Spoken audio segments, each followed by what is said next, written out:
គុណដល់ទស្សនិកជននិងពួកម៉ាក់យើងទាំងអស់គ្នាដែលបានមើលវីដេអូរបស់យើងថ្ងៃនេះ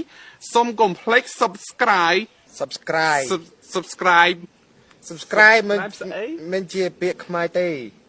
បាទពាក្យ subscribe ជាពាក្យខ្មែរយើងប្រកបជាភាសាខ្មែរសស្អបសជឹងខជឹងរស្រអែ